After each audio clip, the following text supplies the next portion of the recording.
President Ghani flees Afghanistan. Taliban take Kabul. In a post on Facebook, Ashraf Ghani said he had left the country to avoid bloodshed and clashes with the Taliban that would endanger millions of residents of Kabul. He did not say where he was.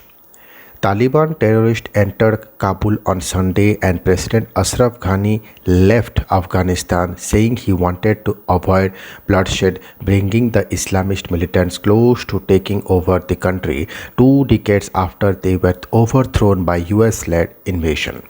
As night fell, local television One TV reported that multiple explosions were heard in the city, which had been largely quiet earlier in the day. It said gunfire could heard near the airport, where foreign diplomats, officials and other Afghan-led seeking to leave the country.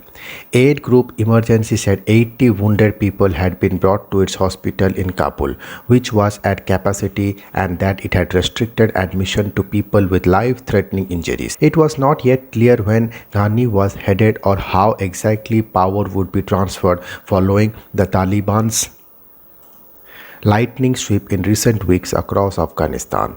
Their advance accelerated as US and other foreign troops withdrew in line with President Joe Biden's desire to end America's longest war, launched after the September 11, 2001 attacks. Terrorists entered the presidential palace and took control of it. Two senior Taliban commanders in Kabul said. Al Jazeera television later showed footage of what it said were Taliban commanders in the place with dozens of armed fighters. The Taliban also said they had taken control of most of the districts around the outskirts of the capital. In a post on Facebook, Ghani said he had left the country to avoid bloodshed and clashes with the Taliban that would endanger millions of residents of Kabul.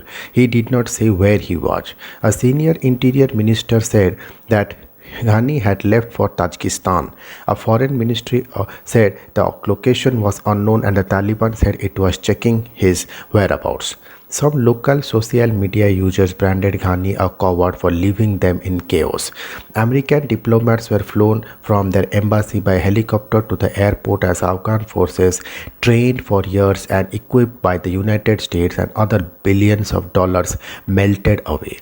The US embassy said in a security alert that the security situation in Kabul is changing quickly, including at the airport, adding that there were reports the airport had come under fire. Two sources familiar with the situation at the airport could not confirm these reports. Hundreds of Afghans, some of them government ministers and government employees, and also other civilians, including many women and children, crowded in the terminal at Kabul airport, desperately waiting for flights out.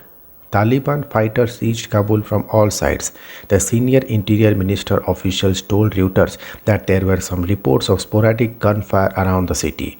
During Sunday, the government acting interior minister Abdul Sattar Mirzawal said power would be handed over to transitional administration. He tweeted that there won't be an attack on the city. It is agreed that there will be peaceful handover.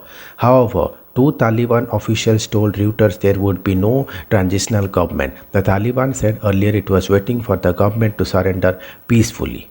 Sharia. Many Afghans fear the Taliban will return to past harsh practices in their imposition of Sharia or Islamic religious law. During the 1996-2001 rule, women could not work and punishments such as stoning, whipping and hanging were administered. The terrorists sought to project a more moderate phase, promising to respect women's rights and protect both foreigners and Afghans. We assure the people, particularly in the city of Kabul, that their properties, their lives are safe. Taliban spokesman Sohail Shaheen told the BBC, saying a transfer of power is expected in days. Many of Kabul's streets were choked by cars and people either trying to rush home or reach the airport's residents said. Some people have left their keys in the car and have started walking to the airport. One resident told Reuters, another said people are all going home in fear of fighting. Only on Sunday, refugees from Taliban-controlled provinces were seen unloading belongings from taxis and families stood outside embassy gates, while the city's downtown was packed with people stocking up on supplies.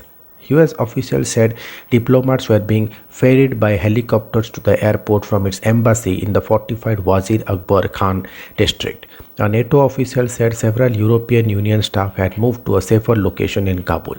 US troops were still arriving at the airport amid concern heavily armed Afghan security contractors could mutiny because they have not seen assured Washington is committed to evacuating them, a person familiar with the issue said.